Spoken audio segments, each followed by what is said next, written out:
बात तो यकीनन शाह महमूद कुरैशी और इत्तलात के वज़ीर फवाद चौधरी के बारे में है, लेकिन उससे पहले कुछ ऐसी चीज़ आपको कम्युनिकेट करनी है जिससे आपको अंदाज़ा हो कि ये शाह महमूद कुरैशी और फवाद चौधरी क्या बोल रहे हैं। सच्चाई के बारे में कहते हैं कि ये जैसे सोना और चांदी है, अगर उसमें आप कोई दूसरी धातें मिक्स कर दें तो आप उनसे काम तो चला सकते हैं, लेकिन ना तो वो प्योर सोना रहेगा ना ही वो चांदी रहेगी। और ये भूल भुलैयाँ जो आप खोट की शक्ल में या उसके अंदर दूसरी धातें मिक्स करके करते हैं, ये एक भूल भुलैयाँ है और इस पर सांप की सी हरकतें करनी पड़ती हैं। और सांप कभी पाँव के बल नहीं चलता बल्कि पेट के बल चलता है। जब इंसान इस तरह की गुफ्तगू करे जिससे झूठ और झूठ ही हो, तो फिर कई तरह के राज खुलते हैं।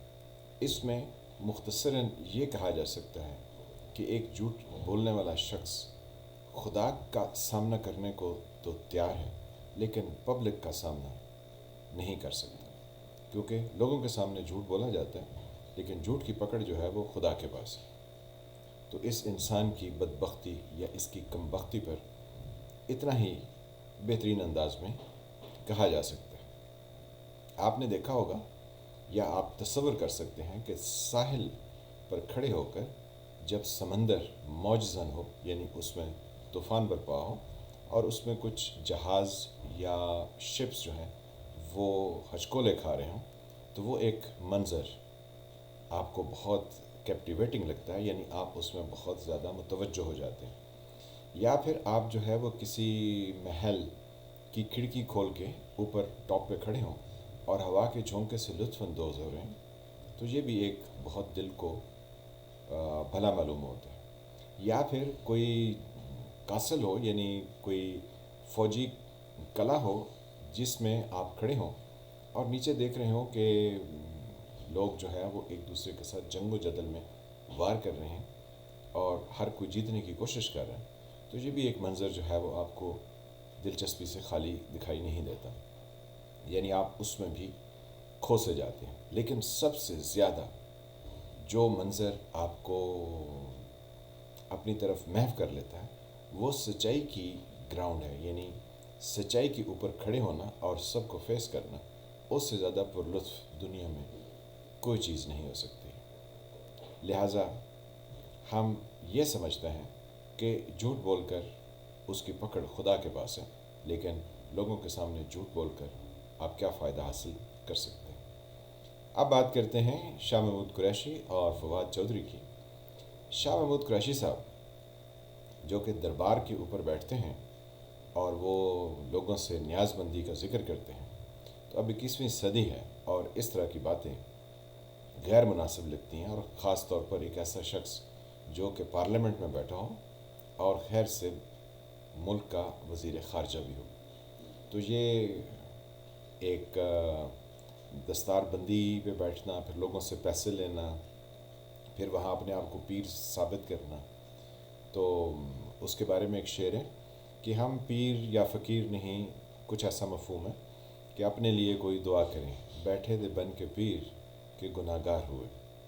तो जो लोग अल्लाह से डरते हैं वो तो इस तरह की गद्दी पर बैठना पसंद ही नहीं करते। बहरकैफ ये तो एक ज़िमनी बात होगी। अब वो ये फरमा रहे हैं कि पीपल्स पार्टी का यानी बिलावल का जो जलसा था मुल्तान में, उसमें पंडाल खाली था। तो इंसान को झूठ बोलने के लिए इतना ही काफ़ी है कि सुनी सुनाई बात को बग़ैर तहकीक के आगे बयान कर दे। अगर उन्होंने वो जलसा देखा होता तो यकीनी तौर पर वो ये कह सकते थे कि वहाँ पर एक मुनासिब क्राउड था, एक बहुत बड़ा क्राउड नहीं था। लेकिन उन्होंने तो कहा वो पंडाल ही खाली था, हालांकि ये ख़ुद जो कराची की तरफ मार्च कर रहे हैं, इनके लोग उंगलियों पर गिने जा सकते हैं। तो वहाँ पर ये कहते हैं ठाठे मारता हुआ समंदर। तो किस कदर ग़ीबत, किस कदर झूठ और किस कदर यानी गलत किस्म की गुफ्तगू हमारे वो वज़ीर कर रहे हैं जो कि फ़ॉरेन मिनिस्टर हैं। यहाँ से हमें अंदाज़ा होता है कि पाकिस्तान की फ़ॉरेन पॉलिसी के अंदर जो सुकम आते हैं वो इसी तरह के झूठ से आते हैं। کیونکہ ملک کے اندر کچھ بات کرنی ہے، باہر جا کے جب اس طرح کی بونگیاں مارنی ہیں جو یہاں پر ٹی وی پر بیٹھ کے مار رہے ہیں، تو دنیا تو ہنسے گی ہا ہا کر کے۔ اور فواد چودھری صاحب جنہوں نے ایک شخص کو تھپڑ رسید کر دیا جس سے یہ بہت مشہور ہوئے، اور پھر ان کے بارے میں وہ ایک لطیفہ بھی مشہور ہوا کہ پکوڑے دیکھ کے منہ میں پانی آتا ہے، تو جب منہ میں پانی آتا ہے تو پھر میرے منہ میں پکوڑے کیوں نہیں آتے؟ تو ان کے بارے میں ایسے ایسے لطیفے مشہور ہیں۔ مصوف جو ہے وہ کہہ رہے ہیں کہ آج پیپلز پارٹی کا جو یعنی لانگ مارچ ہے، وہ ایک چھوٹے سے انکلوجر میں اسٹیڈیم میں آ جائے تو ہم ان کو چائے شاہ بھی پلا دیں گے۔ تو یہ بھی ایک بہت جھوٹ بات ہے۔ بلاول کا جو مارچ ہے جو کہ کراچی سے شروع ہوا اور ابھی تک وہ لاہور کے قریب ہے، وہاں پر تعداد جو ہے وہ لوگوں کی ایک اچھی حوصلہ افزا تعداد ہے، اور جس قدر وہ نوجوان نیا ہے اور جس طرح سے اس نے سب چیزوں کو فیس کیا ہے اور جو اس نے گفتگو کی ہے، وہ آپ سب کے لیے لمحہ فکریہ ہے۔ عمران خان صاحب جو کہ انتہائی غیر مہذب اور نیچ بات کرتے ہیں، ان سے تو بلاول کی گفتگو بہت بہتر ہے۔ اور نواز شریف صاحب یا ان کی پوری پارٹی جس طرح سے گالم گلوچ کرتی ہے، عمران خان کی بھی پارٹی بہت گالم گلوچ کرتی ہے، تو اس سے تو بلاول کی یہ پریزنٹیشن لاکھ گنا بہتر ہے۔ اس کے اندر ہو سکتا ہے سیاسی طور پر ابھی وہ اتنی میچورٹی یا وہ چیز نہ ہو، لیکن جو جو چیز اس نے جہاں جہاں پریزنٹ کی ہے، وہ ہمارے ان ٹی ٹی والوں سے، ہمارے اس اللہ تعالیٰ تو مجھے سب سے پہلے سب کچھ دے چکا تھا، مجھے تو ضرورت ہی نہیں تھی، ایسے جھوٹ بولنے والوں سے تو اس کی پریزنٹیشن بہتر ہے۔ تو اگر آپ جو ہے وہ ان تمام سیاسی اکابرین میں دیکھیں تو بلاول کی جو پریزنٹیشن ہے وہ بھی بہتر ہے اور نیٹ اینڈ کلین انڈیویجول بھی ہے۔ تو تعریف نہ کرنا کچھ جھوٹ سے جڑا ہوا لگے، اور جو آپ کرٹیسائز کر رہے ہیں وہ تو صاف صاف جھوٹ ہے۔